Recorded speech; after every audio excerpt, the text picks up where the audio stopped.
Hello and welcome to another fun-filled nonsense retrospective. I'm your host as always, Rick, and joining me equally as always is Devon. I am indeed, and today, Rick, we have, how the kids say, gotta go fast. Yes, we have indeed got to go fast. Or, as the Southerners call it, fast. Yeah, we're doing a fantasy booking today. We're picking out 3 potential races for Sonic Crossworlds for a fantasy DLC.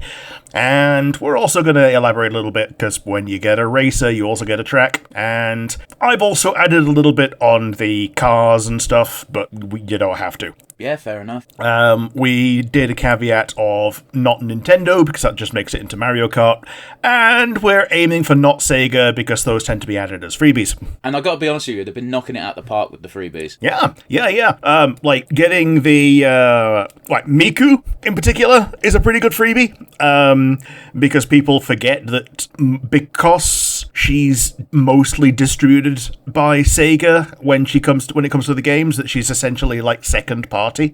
Obviously the Yakuza characters. And the next ones they're getting are the comic book characters from Sonic, the ones that are not like in the games yet. So this is going to be their first game appearance. Almost. We got Knights literally just in January. The next one we're getting is II from Monkey Ball. Okay. But the one after that is the IDW characters. And we had a bit of a funny moment, isn't it, Rick? Because I assumed they were Sonic Forces OCs. Well, kind of. They first get whispered. Whisper's one of the names. They first get mentioned in the good Sonic game, the Frontiers. Sure.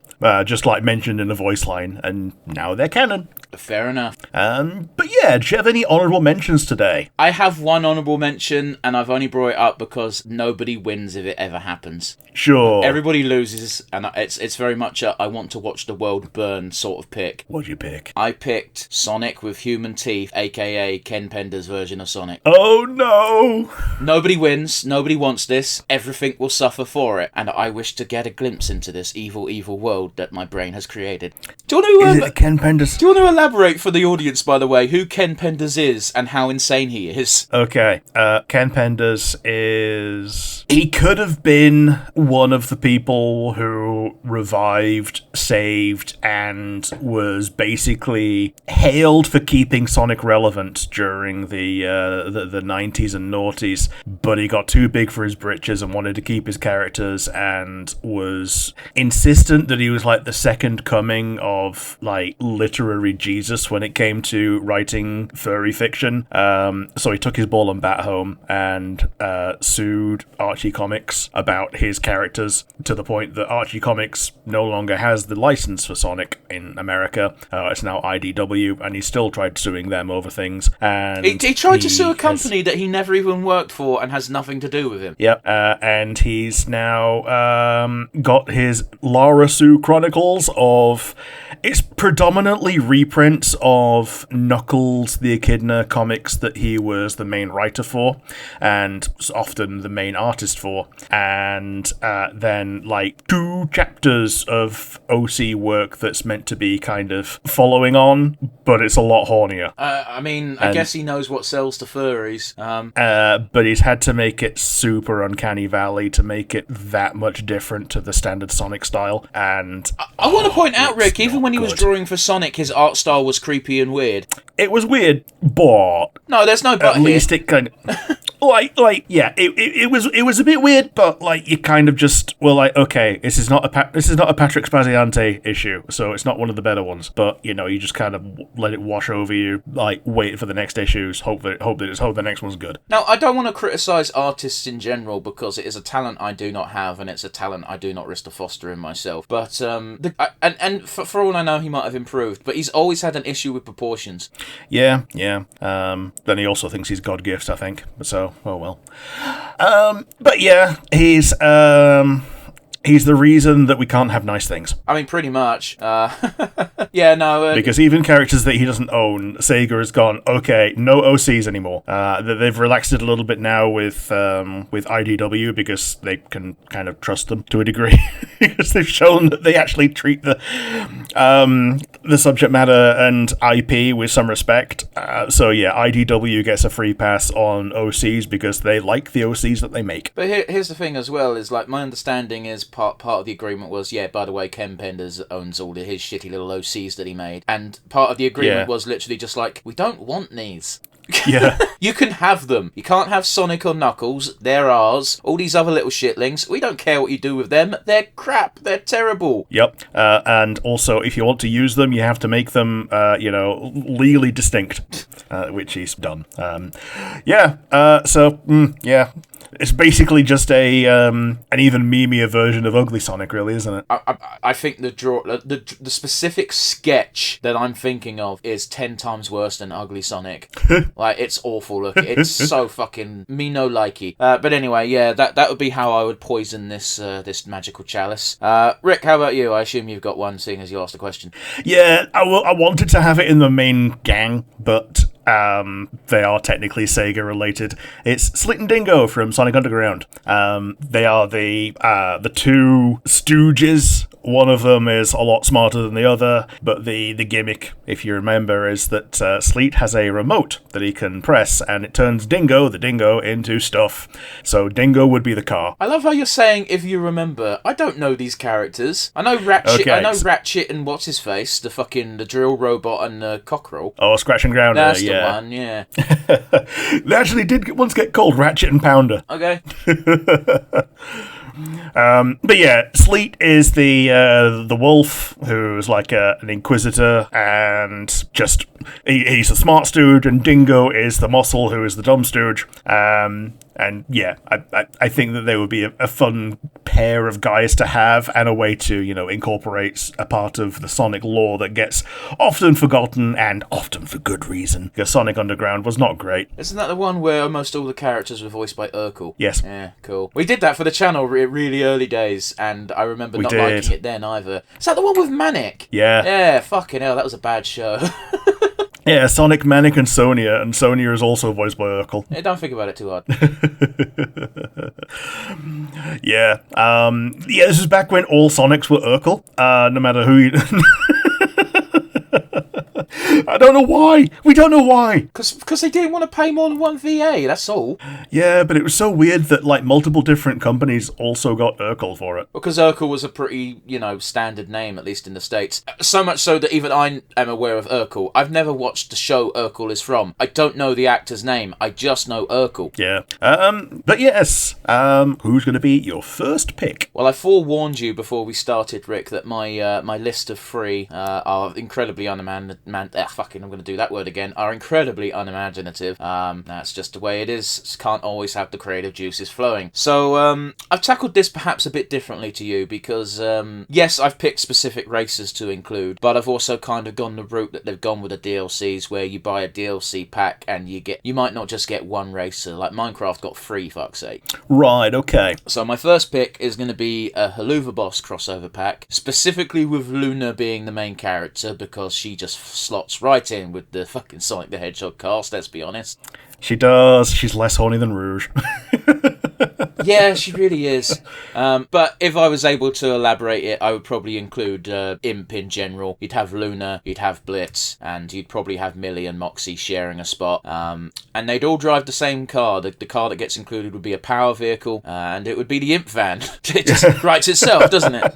It does, doesn't it, a little bit? And it's quite iconic. It's basically the A-Team van, but with a, Imp logo stamped on the side. Yeah. I also like the idea of Luna being that much taller than anyone else, doing the same thing that Link does in Mario Kart, of just having his legs be really long and have to, have his legs up by his knees when he's driving a regular kart. I mean, you're saying that, but Ichiban's basically that in the same game. True, fair enough. Because he's got normal human proportions as opposed to everybody else. It's very funny. But yeah, it'd be pretty easy to scale the characters to just make them Hatsune Miku height and you're done. Yeah, you Miku-fy them, Man, even like you could even just like turn Luna into a Sonic. I'd rather they didn't do that. I also would rather they didn't, but I would also kind of find it rather funny if they did a like an alt skin. That's too much effort and work. Yeah, fair enough. But yeah, I mean we're going on about Luna, but like I feel like it gets glossed over because Blitz isn't actually that tall, but he's still lanky. Does that make sense? He is, yeah, and with the horns, he's reasonably tall for an imp because of his horns. I mean, you say that he is on the high end of the scale for imps because like he's equivalent to Striker, and Striker's a tall fucker as well. Yeah. I wonder if we'll ever see him again.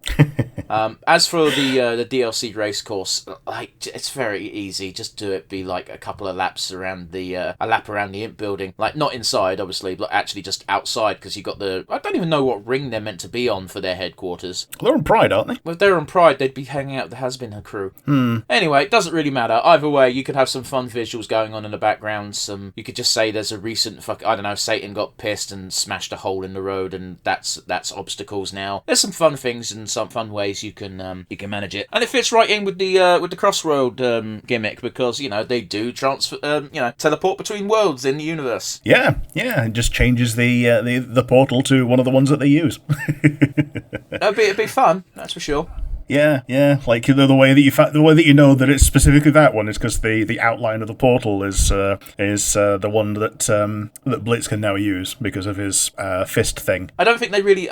It would be a fun idea, but I don't think they usually change the frame of the portal in races. Nah, typically not. And also, it's literally just a fucking JPEG of where you're going in the circle. Yeah. But yeah, I think Haluva Boss is pretty good. Again, my mind instantly went to Luna because she fits in with Furry Crowd, and I want to see her kiss Rouge. Yes. What's your first pick, Rick? My first one, I think, is actually my best pick of the lot. Because we got SpongeBob, I went all in on cartoons. Who is the most racy? Not racy. Who's the most racist? Who is the epitome of racing in cartoons? Is Dick Dastardly. Okay. I think he's the most iconic racer in all of cartooning, and obviously we've got his is it the Mean Machine that he has? I think it's but yeah, Motley's. Yeah, Mean Machine sounds right. Yeah, Motley's along for the ride, mostly just to giggle, and for a stage, I think the most iconic Hanna-Barbera location is not a Wacky Races one, is Bedrock.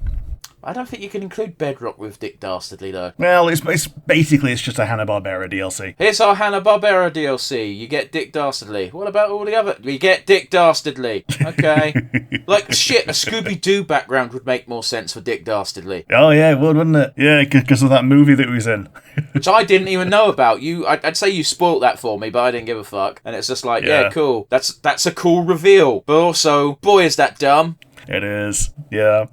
So yeah, it's he pretty much writes himself. He already does a lot of smack talk. Actually, no, the DLC characters don't smack talk, do they? They don't, which is I think one of the I don't know if the paid you'd think the paid DLC ones might, but then you'd have to give a voice to Steve. You would. Well, there's Jack Black now, but yes. Oh yeah, they're gonna spring for Jack Black for a fucking $7 DLC. Weirdly enough, I think Jack Black's the kind of one who probably wanted to do it, but I think the actual problem is with SpongeBob, in that Nickelodeon are super locked down on what their characters can do, even text boxes in multi IP products. Well, then maybe the DLC characters aren't going to the paid DLC. I assume paid DLC characters don't talk anyway, but that's obviously going to be a blessing because we know one of the next paid DLCs is the Ninja Turtles, also Nickelodeon, and sometime in the future, Avatar. Don't know if it's Korra or Aang or both or whatever. Yeah. Man, it would be so funny if it was just Toph smack-talking people, but that's fine. Oh well. So Dick Dastardly's my number one. Who's your number two? My number two, again, very unimaginative because it's usually the first answer people go to when they're like, okay, you get to add a character to so-and-so, and everyone always does the same things. We're gonna introduce Sans from Undertale! Yeah. It's Sans Undertale! Well, I still one of my favourite clips, because Kenny Omega's a big fucking nerd. He fucking came to the ring as Sans from Undertale for some reason, because he felt like it. He's a big enough star, he can just do what he wants. And Jim Ross, the salty old classic wrestling commentator that he is, sounds like a miserable old fuck going, Kenny Omega channeling Sans Undertale, whatever that means.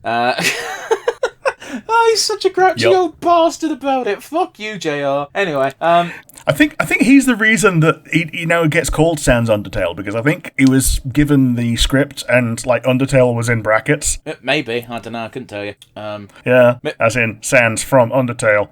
But he just read it without any just as it looked. So yeah, from now on everyone just calls him Sans Undertale. I find it hard to believe that that's where that came from, but maybe, who knows? This was a pre-COVID world, I think. True. So you're picking Sans and not Papyrus? Because more people like Sans. We could throw Papyrus into the DLC, because again, a lot of these come with multiple characters. If I had to pick multiple characters, it would be Sans, Papyrus, and Undyne. Yeah. Although, weirdly enough, Toriel might work because she has a car in Deltarune. She does. Is Papyrus's car just his bed? I mean, I think it'd make for a great gag for people who know, but honestly, I think what I'd do is I'd have Sans and Papyrus's cars both be identical, except they've got a different sticker on the front. One has Sans's face and one has Papyrus's. Okay, fair enough. As for a race course, it has to be snowed in. It's got to be. Like it's the most charming of the areas in all of Undertale. And it's obviously it's where Sans and Papyrus live. It's also like the last quote-unquote peaceful part of the game, in my opinion, because whether you go pacifist or genocide, the next encounter is literally Papyrus, and shit just snowballs from there. Yeah. Like Papyrus is the main boss of the zone, and the way that you're going dictates how you deal with Papyrus. Papyrus is a really annoying fight, unless you play on genocide, where he goes, I'm going to spare you, human, and it's the last mistake he ever makes. Yeah, and it's probably about as effective as any other boss in Genocide for stopping you, because some people just really couldn't. Yeah, I have seen the dialogue for people who have done a Genocide run and then decide to spare Papyrus, and Papyrus's response is, "Wowie, that worked." Yeah, and he jumps over your head and leaves. Oh goodness! And Sans just goes, yeah, good job. Does he? I think he does, yeah. And then he leaves the game. I remember until the end.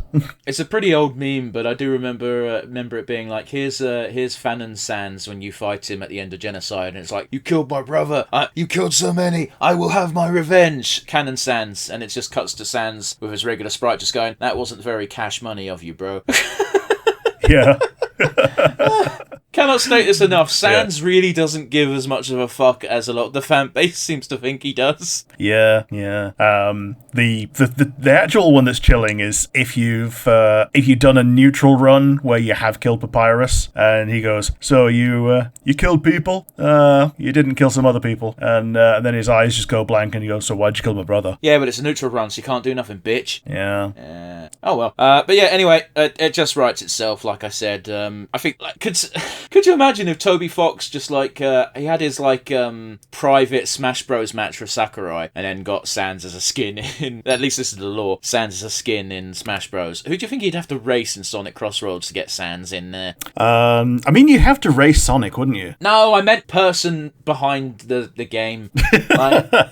Because unlike with Nintendo, we can always point to Arata or Sakurai, or before he passed away.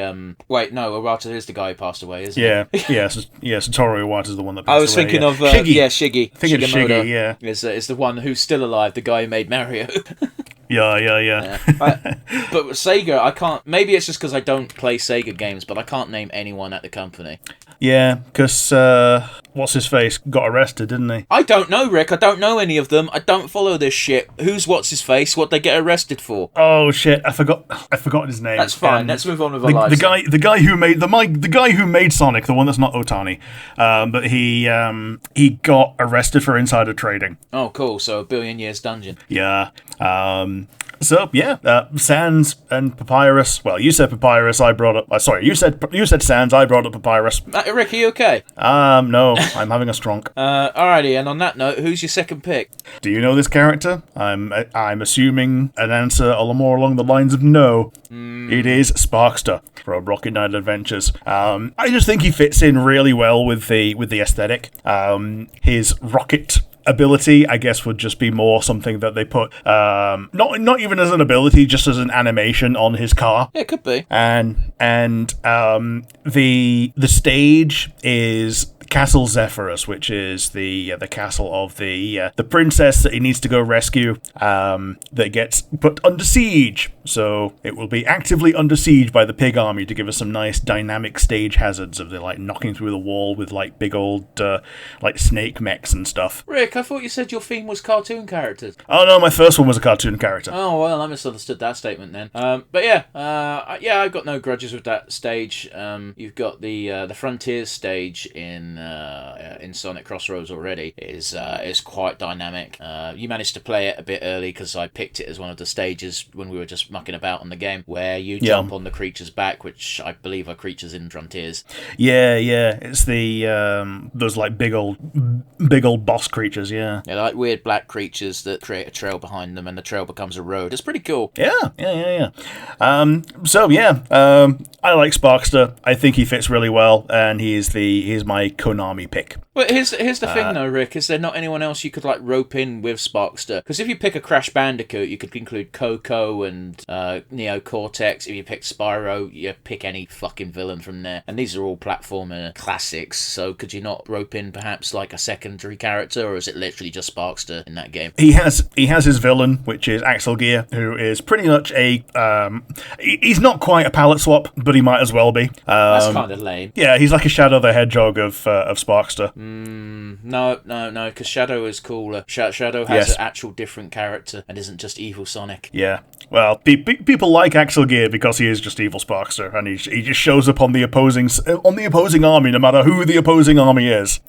So he's Metal Sonic, just shows up. You're saying. Yeah, he's Metal Sonic. He's like early Vegeta. No, dismay! No. Yeah, I don't care who's fighting you. I'm going to be on their side so I can fight you. What a compelling character this is. Yeah, little bastard. So who's going to be your final pick for today? My final pick it's the running theme, incredibly unimaginative, because it's literally what we did for a retro last week. Go ahead. I have picked Smiling Friends as the category. I've put it down as Charlie taking the lead, but honestly, you could have all 5 of them. You can, yeah. And are you just going to have the regular smiling car with the big old face? No, I'm going to have him have a proper dragster. No, this is what I'm going to have Charlie have. I'm going to have him have a Formula 1 car, circa Danica Patrick from Sonic and Sega All-Star Racing Transformed. Look that up. It was stupid and still is. And and the reasoning being it's one of the cars from his uncle's collection. What can we say, man? He likes his cars. I think the rest of the Smiling Friends would be stuck in the Smiling Friend mobile, but but Charlie's like, yeah. So you get 2 cars. You get 2 cars. One's for Charlie, and the other one is for anyone else who joins in. Yeah. Well, I have to ask actually, Rick, because you've got the paid DLC. Is there not 2 cars for SpongeBob and Patrick, or do they both have the Krabby Patty mobile? I don't know, because when I was looking at the cars, I was mostly looking for things like parts to make things out of. So I was building a surfboard with Miku's front and Knights' back, both of which are free. So I don't think any of the DLC characters have airboards at the moment. Well, no, not airboards, but cars, Rick. Oh, right. Yeah, that's what I mean. I'm not looked. Gotcha. Yeah. Yeah, I've only really looked at airboards, so I've not played a great deal. No, I get that. You'd think they'd have the pre-made cars just ready for you though, for the DLC ones anyway. Obviously, to unlock new cars, you have to unlock them part by part, which is fucking annoying. I think they do, but at that point they give you the parts so you can build them by putting all 3 parts together. No, I understand that, but when they released like the free DLC for Ichiban, I could have sworn they just put his car in the power car setup ready built, and you could just click it instead of having to assemble it with the parts. Both. Well, yeah, I know both. I know you can still assemble it from scratch. I'm just saying that, anyway, whatever. We're getting off topic, and you're doing that thing that annoys me, Rick. Pedantic fuck. But yeah, Charlie would take the lead, because I honestly think Charlie has got the most, I'm going to make the joke, the most iconic design of the 5, even though he's just this gross nose creature who is still my icon on Discord. Yeah. Yeah, it's just the Psychic Pebbles user icon again, isn't it? It's not a million miles away is the thing. Yeah. I just had a thought. How about we don't have the Smiling Friends and just put in Mr. Frog? Oh no. And thus the Sonic universe was destroyed for, like, how could we contain such power? You don't, you lose. Bye. Us, fucking Mr. Frog with the power of the Chaos Emeralds. Oh no.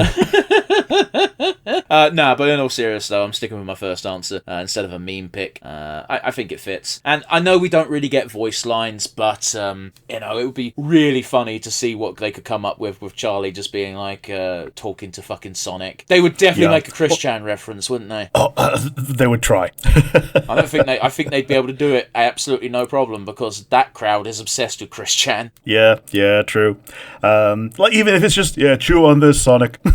As for a race course, that gets a bit trickier because we don't really see too much of the Smiling Friends world. Do you know what I mean? We see set pieces. The temptation is to go for the Enchanted Forest just for the visuals, but I don't think you'd be able to make it that compelling. I think what you'd have to do is you'd probably have to go like, I guess it would just have to be like a lap around the Smiling Friends building, but even then that's just another cityscape. It's kind of boring and kind of dull, but it works. I mean, other than Enchanted Forest, which is an Enchanted Forest, and it wouldn't feel different to any other Enchanted Forest from anyone else. It would probably be the Shitpost Land. Is that the one I'm thinking of, where Pim and Mr. Boss went there? Yeah, don't look at the eye. Yeah, I was thinking of that, but then I remembered it in my mind brain, and it was just a straight road. Yeah, but it's full of shitposts, so. I think it would actually be too colourful. Sure. I think that makes sense. And if you don't finish a lap there quick enough, you get chased by the scary waitress. Yeah.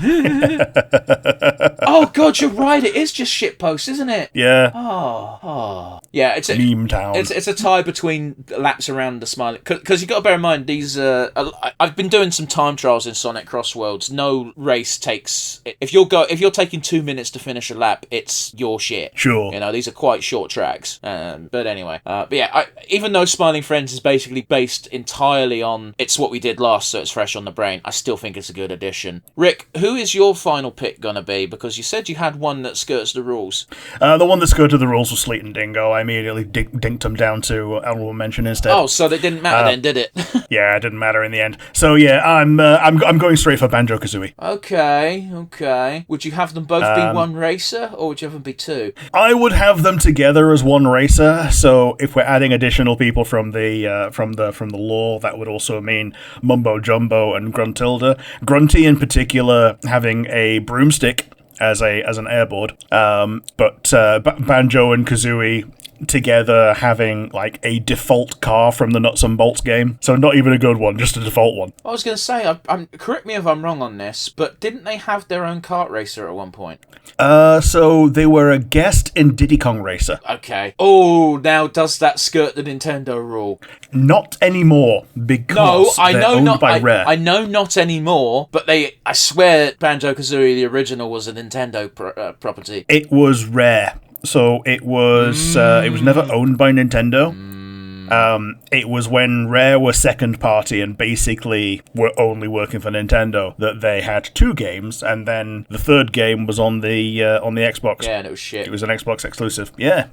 Actually, that was their car game. I actually don't know if it was shit or not, because I don't care about Banjo-Kazooie, because they're collectathons of the most mind-numbing degree, in my opinion. Not knocking you if you like them, but they're terrible. But by all accounts, everyone I know who loves Banjo-Kazooie just goes, yeah, don't play number 3, it's terrible. It's not a bad game. it's not a good Banjo-Kazooie. Oh, so it's the Dragon Age 2 of Banjo-Kazooie. Yeah.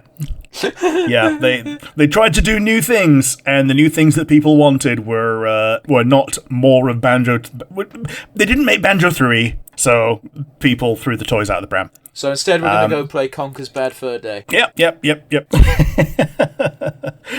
For the stage, I would probably make it just Mumbo's Mountain, because he sings Econ Bokum. Oh, I know that word. That's something Coroni does. Yeah, and it's because of Mumbo Jumbo from Banjo-Kazooie, and Coroni's already in the game as a backup character. As a character voice. You can play her song. What, in Sonic Crossworlds? Yes. Okay. I will say one thing about Mumbo Jumbo is, like, I've seen him in, like, not necessarily HD, but, in a higher res than his original model, and nowadays he just looks like a burn victim. He does a bit. And it's really quite upsetting to look at. I also always thought Mumbo Jumbo was a villain, but is he not then? No, he's a good guy. The only time that he does anything villainous is in the game over screen. He proposes to Grunty, who's drained all the cuteness from Banjo's sister, because now she looks like Posh Spice. I have seen Sexy Gruntilda, yeah. Yeah, and Mumbo Jumbo's like, Grunty, take me back. Wow, what a bastard! Yeah, but other than that, he's completely a good guy. He's even playable in Banjo-Tooie. I'm just thinking, like, it's like, oh, cool, you've had that facelift, you've had your tits done, you've got a nice firm ass now, please take me back and touch my burnt, disgusting wee-wee. Yeah, which I think she did to him. Like, I think he was just a normal guy before that. So he's a burn victim because Gruntilda's a bitch. Yep. What is this lore we're creating? She turned him into a skull face through voodoo, and he survived because of voodoo. And now he wants some amount of revenge, so he turns Banjo and Kazooie into random shit that they need to turn into for each individual stage, including so an ant and a toilet. Yeah. And he can't do it for free, so you have to pick up his Econ Bokums. I bet you he can do it for free, he just doesn't want to set a precedent. Yeah. Prick. Yeah. And in the next game, his rival Humbawamba. Shut up! Yeah. You're making shit up! I'm not. Humbawamba is his rival, and she's the one that does your transformations in the second game because Mumbo Jumbo is playable. So wait, he joins your team, you can use him, but he can no longer do the shit that makes him useful. Yeah, because apparently he needs to be in his hut to do it. And what? It's bullshit. Is Banjo-Tooie 2 takes on Manhattan? No, he's on Jinjo Islands and what have you, but like it's when Grunty gets revived by her two sisters, but not very well, so she's just Bone Tilda. It's Dry Bowser. Yeah, she's just a Dry Bowser. Are there any original ideas ever in Banjo-Kazooie? That's what I'm asking. As someone who's never played Banjo-Kazooie, because again, I didn't have a Nintendo growing up, and by the time I had access to Nintendo consoles, I really couldn't give a fuck. So yeah, they just stole everything. Yeah, and it's good because like the things that they steal tend to be good, and also a lot of the time the things that they steal are things that Rare in particular have kind of invented anyway. Like Dry Bowser. Yeah. They didn't invent like British charming smack talk because that's just British talk, charming smack talk, but it's probably the first example of seeing that kind of stuff in a video game, like Beano level. I don't know, man. Like maybe in Banjo, I know in Conker's Bad Fur Day, there's a cog that tells you to piss off, and you got fucking Death calls you a little wanker. Yeah, this came after that. But I also think that Americans and Japanese people didn't know what wanker meant. No. Oh god, I've got a great wanker story. WWE, this is fucking ages ago now, went to... Oh, yeah, god, it would have been ages ago because Taz was on commentary. They went to Australia, and the audience, being full of rowdy Australians, started, because the referee did a bad thing, started a chant, a classic chant, "The referee's a wanker." And Taz, live on commentary, with his mic as loud as fuck, just goes, "What's a wanker, Cole?"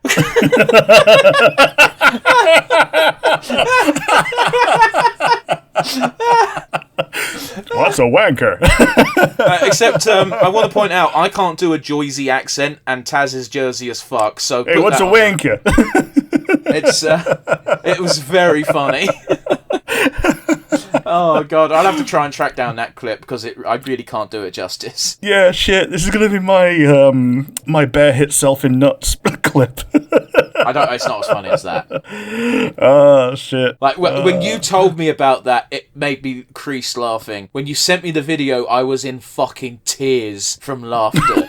Like, it's so fucking funny. And is it immature to laugh at that? Yeah, of course it is. But it's, the way it fucking tries to play it off and then just goes over. Oh. Yep. Yeah. And the dink that it makes when It's very funny. It's good shit. Oh. Everybody stop watching our video and watch the bear getting hit in the nuts by a metal pipe. Yeah, and hope you don't get a re-upload on Facebook or whatever. But yeah. So of my three, Sparkster, Dick Dastardly, and Banjo-Kazooie, what was your favourite? Well, before we get to that, did you just say what... you did say what Banjo's car was going to be. So there's going to be a nuts and bolts bare bones car. Yeah, bare bones, nuts and bolts thing. Yeah. I suppose you could make something cool out of the parts that you could get, but you could also make a set of stairs.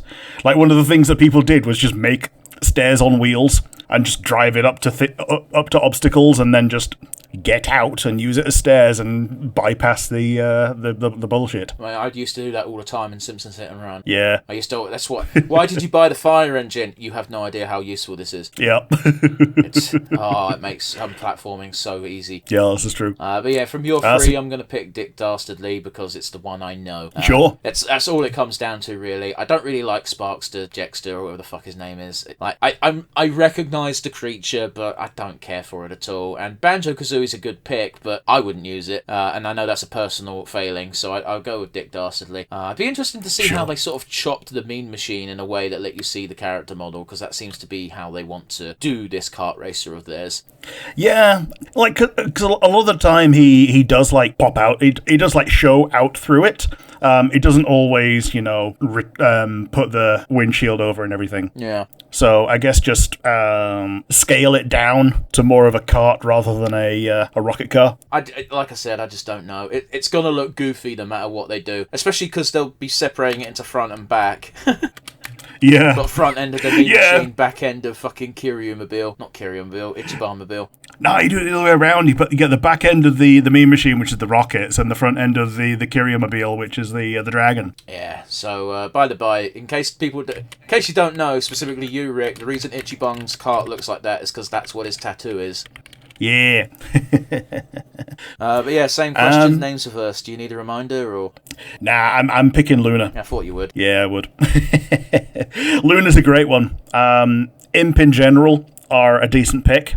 To be honest, I also really like the Smiling Friends pick as well, but I think Luna is the one that's got the better DLC because of Hell being a track rather than having to scramble for a track for Smiling Friends. Yeah, I think Luna is also probably the best fit out of my three. That being said, I only think Smiling Friends is so appealing to you and I specifically because we're thinking of all the banter that the Smiling Friends would have with the Sonic cast, which isn't something that would happen. Yeah, we're just lamenting the banter that wouldn't happen. Like, best he could do is get a few voice lines that instead of grunts, it's just canned responses of, oh, hey, you, insert character name, but, like, they actually just say insert character name. Yeah, that'd probably be one of the jokes they would go for. Yeah. It's the kind of thing that Charlie would say.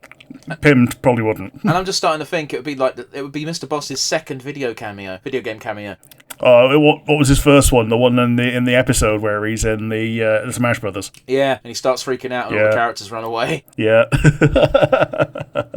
Dude, have I sent you that parody video of Kane doing the schizo Mr. Boss thing and all the characters freaking out in response to him? I don't think you have. Oh, I must have. Oh, it's very funny. I'll find it for you later. Sure. But yeah, if you like today's video and today's subject matter, you got the comment section down below on YouTube. Who would you add to a kart racer? We've gone Sonic Crossworlds, but you can tell us about any kart racer that you might want to add something to. No, fuck that. Sonic Crossworlds only. Okay, Sonic Crossworlds only. No additional kart racers. Otherwise, if you don't have YouTube or Spotify's comment sections, you can instead send us an email to nonsensereviewuk@gmail.com. Wait, .co. I always do this. Is it .com? It is .com. It is .com. Yeah. It is .com. Yeah, send us all your disgusting furry Sonic fan art there, please. I mean, yeah, you can. It won't work. We're in Britain. It'll block it. Bye, everybody. See you guys.